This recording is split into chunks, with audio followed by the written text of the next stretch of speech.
ವಿಜಯಪುರದಲ್ಲಿ ಅಕ್ರಮವಾಗಿ ಅಕ್ಕಿ ಸಂಗ್ರಹಿಸಿ ಕಾಳಸಂತೆಯಲ್ಲಿ ಮಾರಾಟ ಮಾಡೋದಕ್ಕೆ ಯತ್ನಿಸಿದ್ದ ಜಾಲದ ಮೇಲೆ ಪೊಲೀಸರು ದಾಳಿ ನಡೆಸಿದ್ದಾರೆ. ಇಂಡಿ ತಾಲೂಕಿನ ಹಿಟ್ಟಿನಹಳ್ಳಿ ಗ್ರಾಮದಲ್ಲಿ ದಾಳಿ ನಡೆದಿದ್ದು ಇಬ್ಬರು ಸಿಕ್ಕಿಬಿದ್ದಿದ್ದಾರೆ.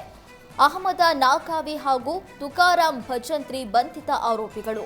ಬಂಧಿತರಿಂದ 85,000 ಮೌಲ್ಯದ ಅಕ್ಕಿ, ದವಸ ಧಾನ್ಯಗಳು ಹಾಗೂ ಟಂಟಂ ವಾಹನ ವಶಪಡಿಸಿಕೊಳ್ಳಲಾಗಿದೆ. ಸಿಲಿಕಾನ್ ಸಿಟಿ ಬೆಂಗಳೂರಿನಲ್ಲಿ ಮುಂದಿನ 3 ಗಂಟೆಗಳ ಕಾಲ ಮಳೆ ಅಬ್ಬರಿಸಲಿದೆ. ಈ ಕುರಿತು ಹವಾಮಾನ ಇಲಾಖೆ ಮುನ್ಸೂಚನೆ ನೀಡಿದ್ದು, ಮುಂದಿನ 3 ಗಂಟೆಗಳ ಕಾಲ ಆರೆಂಜ್ ಅಲರ್ಟ್ ಘೋಷಣೆ ಮಾಡಲಾಗಿದೆ. ಈಗಾಗಲೇ ಬೆಂಗಳೂರಿನ ಹಲವೆಡೆ ಮಳೆ ಆರಂಭವಾಗಿದೆ. ಇನ್ನು ಬೆಂಗಳೂರು ಸೇರಿ ರಾಮನಗರ, ಶಿವಮೊಗ್ಗ, ಬೀದರ್, ಯಾದಗಿರಿ ಜಿಲ್ಲೆಗಳಲ್ಲಿಯೂ ಭಾರೀ ಮಳೆಯಾಗಲಿದೆ ಅಂತ ಮುನ್ಸೂಚನೆ ನೀಡಲಾಗಿದೆ.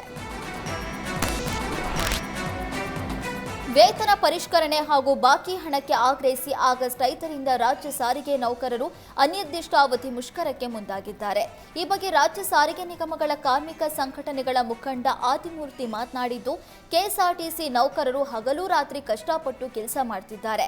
ಆದರೆ ಮುಖ್ಯಮಂತ್ರಿಗಳು ಹೇಳೋದೊಂದು ಮಾಡೋದೊಂದಾಗಿದೆ. 38 ತಿಂಗಳ ವೇತನ ಪರಿಷ್ಕರಣೆಯ ಹಿಂಬಾಕಿಯನ್ನ ಕೇಳಿದ್ರೆ ಸಾರಿಗೆ ಸಚಿವ ರಾಮಲಿಂಗಾರೆಡ್ಡಿ ಅವರು ಹಿಂದಿನ ಸರ್ಕಾರದ ಮೇಲೆ ಬೊಟ್ಟು ಮಾಡ್ತಿದ್ದಾರೆ ಅಂತ ಆಕ್ರೋಶ ವ್ಯಕ್ತಪಡಿಸಿದ್ದಾರೆ. ಸಿಲಿಕಾನ್ ಸಿಟಿ ಬೆಂಗಳೂರಿನಲ್ಲಿ ರಾತ್ರಿ ಕಳ್ಳರ ಹಾವಳಿ ಹೆಚ್ಚಾಗ್ತಿದೆ. ಖದೀಮರು ನಂದಿನಿ ಪಾರ್ಲರ್ ಬೀಗ ಮುರಿದು ಸುಮಾರು 3 ಲಕ್ಷ ಹಣ ದೋಚಿದ್ದಾರೆ.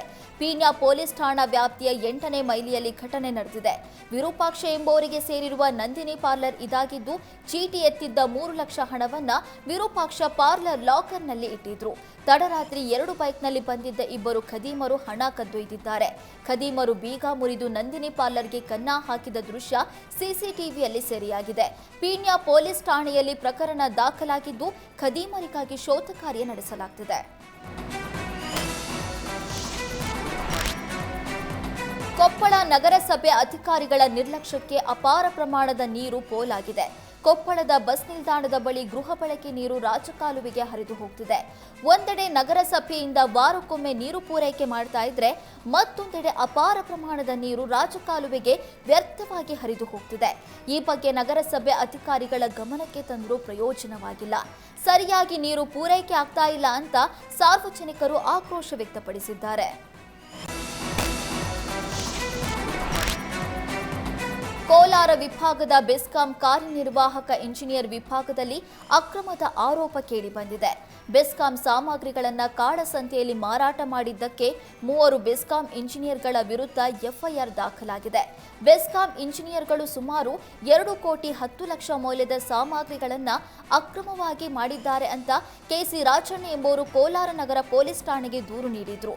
ಈ ಹಿನ್ನೆಲೆ ಬೆಸ್ಕಾಂ ಇಂಜಿನಿಯರ್ಗಳಾದ ನಹೀದ್ ಪಾಷಾ, ಕರೀಮುಲ್ಲಾ ಹುಸೇನ್, ಜನಾರ್ದನ್ ಮೇಲೆ ಎಫ್ಐಆರ್ ದಾಖಲಾಗಿದ್ದು, ದಾಖಲೆ ಸಮೇತ ವಿವರಣೆ ಸಲ್ಲಿಸುವಂತೆ ನೋಟಿಸ್ ಜಾರಿ ಮಾಡಲಾಗಿದೆ.